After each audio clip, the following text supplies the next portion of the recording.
Bəzən günlərlə evə gələ bilmir, bəzən günlərlə yata bilmirlər. Bəzən sevdiklərinin, doğmalarının şad günlərində onların yanında ola bilmirlər. Bəzən soyuq, şaxtalı havalarda biz isti evimizdə oturduğumuz vaxt onlar xidmətdə olur, bizi qoruyurlar.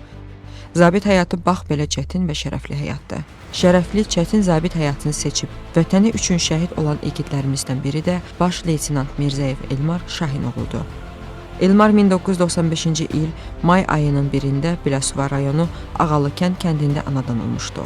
Ağalıkənd tam orta məktəbində təhsil alan Elmar elə o vaxtdan da zabit olacağı qərarını vermişdi. Hərbi forma, hərbiçi həyatı onun arzusu idi. Elə buna görə də 2012-ci ildə Heydər Əliyev adına Ali Hərbi məktəbə qəbul olur.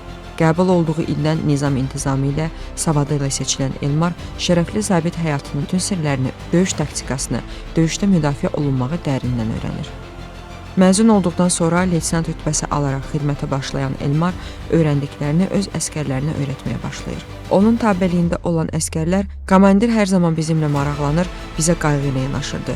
O deyirdi ki, evinizdən uzaq olduğunuzu düşünməyin.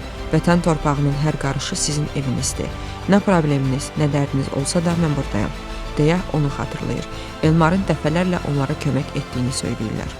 44 günlük vətən müharibəsinin ilk günlərindən cəbhəyə atılan Elmar, ali təhsil zamanı, həmçinin xidmət zamanı özündən böyük zabitlərdən öyrəndiyi bütün taktikalardan istifadə edərək düşmənə qan utdurmağa başlayır.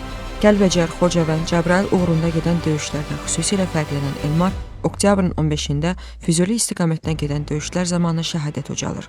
Ölümündən sonra Füzulinin, Cəbrayılın, Kəlbəcərin, Xocavəndin azad olunmasına görə, igidliyə görə Vətən uğrunda medalları və Azərbaycan bayrağı ordeni ilə təltif edilir. Şəhid baş leytenant Mirzəyev Elmar Biləsuvar rayonu Ağalıkənd kənd qəbirstanlığında dəfn edilir.